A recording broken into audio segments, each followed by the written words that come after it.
En esta clase vamos a estudiar la función polinómica y la función racional. Una función polinómica es aquella cuya regla de mapeo corresponde a un polinomio. Son funciones polinómicas las funciones lineales y cuadráticas que ya habíamos visto en clases anteriores. Pero además, de forma general, podemos denotar un polinomio de esta forma, donde cada uno de estos coeficientes a sub 0, a sub 1, a sub i y así sucesivamente hasta a sub n corresponde a un valor real y n es un valor entero positivo que es el exponente de la variable.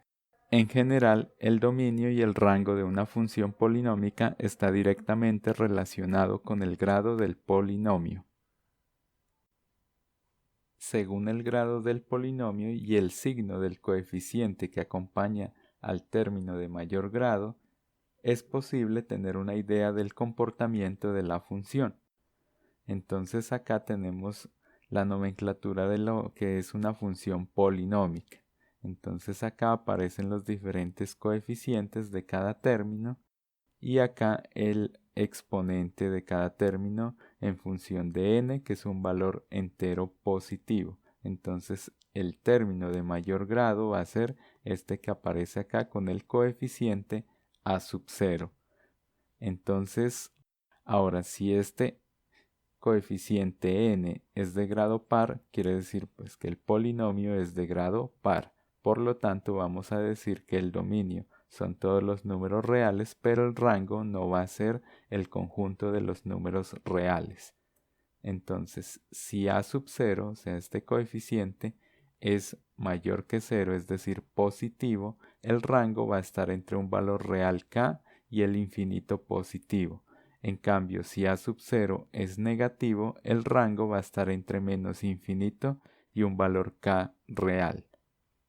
Ahora, si el grado del polinomio es impar, es decir, n es impar, el dominio va a seguir siendo el conjunto de los números reales, pero el rango también va a ser el mismo conjunto de los números reales.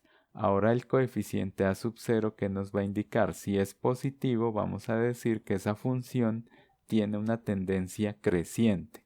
En cambio, si es negativo, va a tener una tendencia decreciente. Bueno, ahora vamos a revisar algunos ejemplos de lo que son funciones polinómicas de grado par. Empezamos acá con una función cuadrática. Entonces acá verificamos que la gráfica en el plano cartesiano nos da una parábola. Ahora si tenemos una función polinómica de grado 4, también acá tenemos esta figura en el plano cartesiano. Si se fijan bien, viene desde infinito positivo y se devuelve hasta infinito positivo. Ahora tenemos esta otra función que también es de grado par, es de grado 6. Entonces, acá nos fijamos nuevamente que viene desde infinito positivo y se devuelve hasta infinito positivo. Recuerden que lo particular de estas funciones de grado par es que cuando nosotros tenemos el coeficiente a sub 0 positivo, el rango va a estar entre un valor real k y el infinito positivo. Entonces acá tenemos la gráfica de esta función polinómica. Si se fijan, el coeficiente es 1. Eso quiere decir que es positivo. Por lo tanto, acá verificamos que el rango está desde ese valor k o un valor k real hasta el infinito positivo.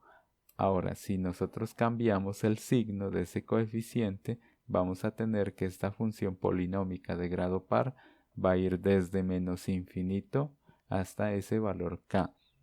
En esto también se pueden dar cuenta que la función de grado par cuyo coeficiente a sub 0 es negativo, acá miramos que viene desde menos infinito y se devuelve hasta menos infinito. Bueno, ahora vamos a trabajar algunas funciones polinómicas de grado impar. Entonces acá tenemos una función lineal, acá tenemos la gráfica de una función cúbica, acá tenemos la gráfica de lo que es una función de grado 5. En todas ellas ocurre algo particular, es que vienen desde menos infinito y van hacia infinito positivo. Entonces a eso es a lo que nosotros le vamos a denominar una tendencia creciente. Y esto ocurre cuando el coeficiente que acompaña acá la variable con el exponente de mayor grado positiva. Entonces si se fijan acá, el coeficiente del término de mayor grado es 2, es decir, positivo. Acá el coeficiente es 1, es decir, positivo. Y acá también es 1, es decir, positivo. Por lo tanto, esas diferentes funciones polinómicas de grado impar van a tener una tendencia creciente. Ahora, si ese coeficiente es negativo, esa tendencia va a ser decreciente. ¿Eso qué quiere decir? Que vienen desde infinito positivo y van hacia infinito negativo. Función racional. Una función racional es aquella cuya regla de mapeo es el cociente de dos polinomios. Acá tenemos un ejemplo de lo que es una función racional y acá su respectiva gráfica en el plano cartesiano. Entonces acá decimos que esto es un polinomio de grado 0 y esto es un polinomio de grado 2, pues tiene dos factores lineales. Si los multiplicamos nos va a dar un polinomio de grado 2. Ahora los ceros del polinomio que están en el denominador, entonces se les puede denominar polos. Estos polos corresponden a estas asíntotas verticales que son valores para los cuales acá este polinomio se vuelve 0 y entonces al volverse 0 nos va a quedar acá una división para 0 y recuerden que la división para 0 no se puede operar, por lo tanto esos son valores que no van a corresponder al dominio de la función. Gráficamente las asíntotas son rectas verticales a las cuales la función se puede acercar tanto como se quiera, pero nunca la va a llegar a tocar. Entonces siempre se va a ir aproximando y la función va a tender ya sea a más infinito o a menos infinito en el caso de estas asíntotas verticales. Entonces acá tenemos que el dominio para esta función que estamos trabajando son todos los números reales excepto el conjunto dado por los números menos 1 y 1. Para hallar el rango de esta función se recurre a la función inversa, que se puede obtener asumiendo que es posible plantearla bajo ciertas restricciones, esta función inversa. Y entonces, ¿cómo vamos a hacer eso? Vamos a definir g de x como la función inversa, y siempre que tengamos una función inversa, se cumple que el dominio de esa función inversa es igual al rango de la función original. Por lo tanto, vamos a hallar la función inversa de la función que estábamos mencionando antes, la que corresponde a esta gráfica. Para ello vamos a recurrir como lo hicimos para la función lineal y la función cuadrática. Escribimos la función como una ecuación y hacemos el cambio de variable, la variable y por la variable x y la variable x por la variable y. Recuerden que acá este x al cuadrado menos 1 es el resultado de multiplicar x menos 1 por x más 1. Entonces acá este término que está en el denominador, esta expresión pasa acá a multiplicar y ahora x pasa a dividir.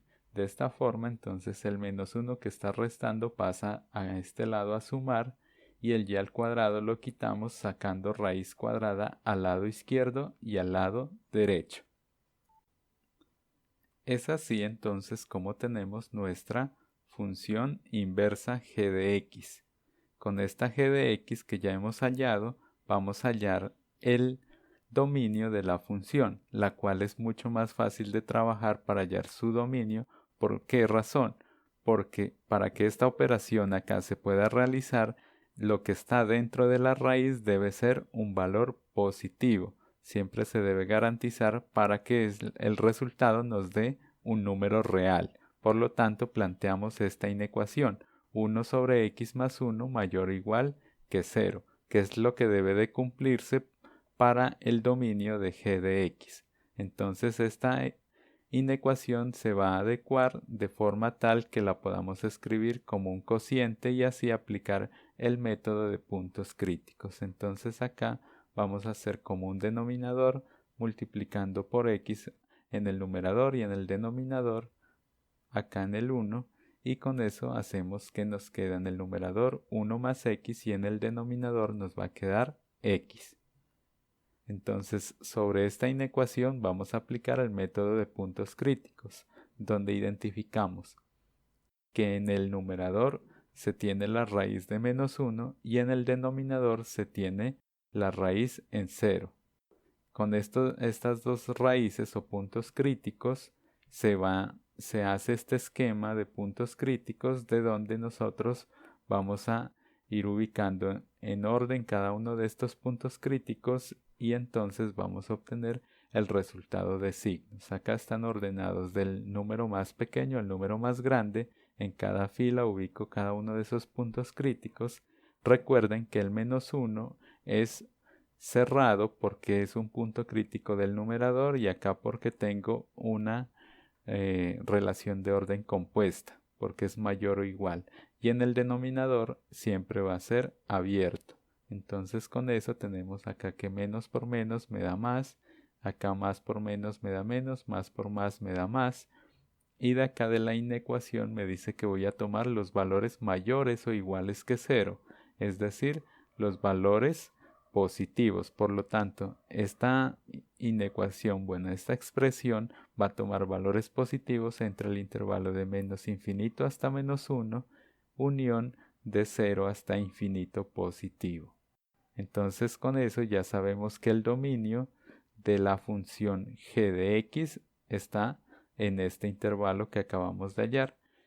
Y entonces por la propiedad de que el dominio de g es igual al rango de f, ya tenemos que el rango de la función original que requeríamos hallar se corresponde a menos infinito hasta 1, unión de 0 hasta infinito positivo.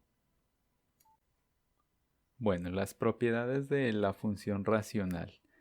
Ya habíamos visto que el dominio son todos los reales excepto el -1 y el 1, que son las asíntotas de la función. El rango, que va de menos infinito hasta -1, unión de 0 hasta infinito positivo. Entonces nosotros vemos que f de x no es inyectiva. ¿Por qué? Porque acá si trazamos una recta horizontal va a cortar a la curva de la función en más de un punto. Entonces por eso no es inyectiva. Acá abajo también ocurre lo mismo, podemos trazar una horizontal y va a cortar a la curva de la función en dos puntos diferentes. Tampoco es sobreyectiva, porque el codominio, si fueran todos los reales, no es igual al rango que ya habíamos hallado antes. Entonces, para que la función tenga inversa, se debe restringir. Vamos a restringir el dominio de acá en el eje positivo de x, de forma tal que vamos a tomar el intervalo de 0 a 1 y de 1 hasta infinito positivo sin tomar el 1. ¿Por qué? Porque el 1, recuerden que es un valor donde si lo reemplazamos para x va a aparecer una división para 0, es decir que va a haber una asíntota vertical allí. Entonces por eso el dominio va de 0 hasta 1 abierto, unión de 1 abierto hasta infinito positivo. Ahora bien, el codominio va a pasar a ser igual al rango que nosotros hallamos y de esa forma pues ya garantizamos que la función sea inyectiva y sobreyectiva. Por lo tanto, la función al tener estas dos propiedades va a ser una función biyectiva y se le va a poder hallar la función inversa. Con esto entonces notamos que casi para cualquier función, siempre que se fijen las restricciones adecuadas, se podrá hallarle una función inversa. Y con esto ya tienen las herramientas suficientes para seguir adelante con el taller que más adelante se les va a proponer. Entonces es hora de ir a estudiar.